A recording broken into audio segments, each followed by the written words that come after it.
Le premier point vis-à-vis de Motsepe, en effet, ça tranche avec les dernières présidences successives d'Hayatou et celle d'Hamad Hamad, qui en effet était francophone. Même si je n'irais pas sur un duel francophone-anglophone, puisqu'on remarque que tous les gens entourant aujourd'hui Patrice Motsepe, plus l'influence colossale du Maroc, montrent bien que ce n'est pas une victoire totale vraiment de la sphère anglophone, loin de là, hein. On peut voir par exemple l'ascension du président de la Fédération de Djibouti, aujourd'hui 3e vice-président, si je ne dis pas de bêtises, Ahmed Yahya évidemment, et également Monsieur Senghor, plus le rôle de Jacques Anouma, mais c'est plus un rôle symbolique qu'autre chose. Et comme je le disais, surtout le Maroc. Donc on peut dire qu'en termes de puissance visionnelle, c'est toujours l'Afrique francophone qui reste majeure, puisqu'en plus le nouveau secrétaire général de la CAF, c'est Véron, qui est d'origine congolaise. Donc à partir de là, on ne peut pas dire qu'il y a eu vraiment un basculement total à ce niveau-là, puisque évidemment, comme tu le sais mieux que moi, derrière il y a la patte de la FIFA. Donc c'est avant tout un basculement de puissance décisionnelle d'une CAF de plus en plus zurichienne, j'ai envie de dire de plus en plus helvétique, plus qu'autre chose. Plus qu'un affrontement entre l'Afrique francophone et anglophone. D'ailleurs, au demeurant, on se remarque aussi les lusophones ont joué un petit rôle, les continuent de jouer un rôle, mais si souvent on a tendance à les oublier.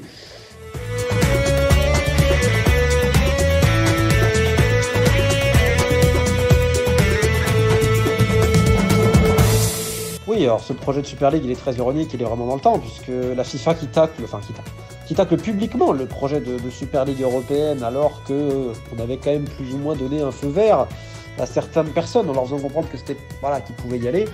C'est très ironique quand dans le même temps ils veulent imposer une Super League africaine, comme si c'était vraiment ça les besoins du football africain aujourd'hui. Alors c'est vrai qu'on a un football de club de plus en plus riche.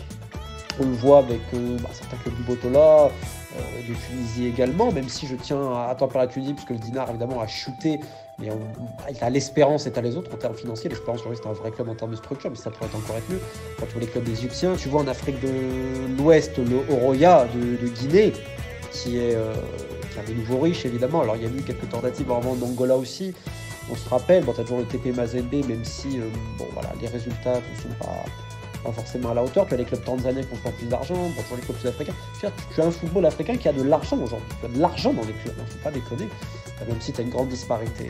Sauf que, est-ce que c'est vraiment ça qu'il y a besoin? Est-ce qu'il y a suffisamment de top clubs? Bon, c'est quand même à voir. Là, on revoit le retour des clubs libyens aussi qui mettent de l'argent. Mais un projet de Super League, je veux dire, ne serait-ce qu'au niveau structurel, est-ce que ça s'adapte à la réalité africaine, la réalité de son foot et la réalité du continent?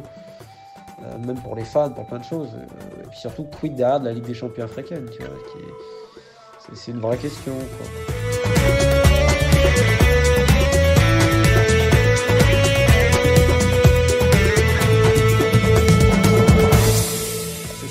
C'est scandaleux, les interdictions imposées par les clubs européens aux joueurs africains.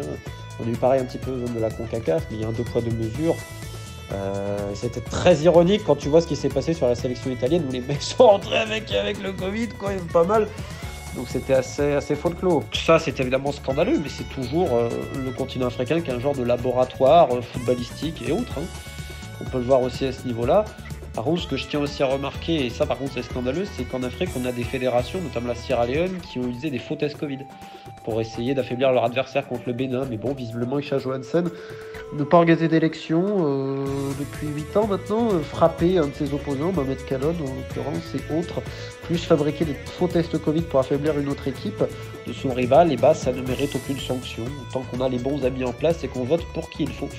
Ce qui nous montre quand même toute l'hypocrisie derrière la CAF, la FIFA et certaines fédérations.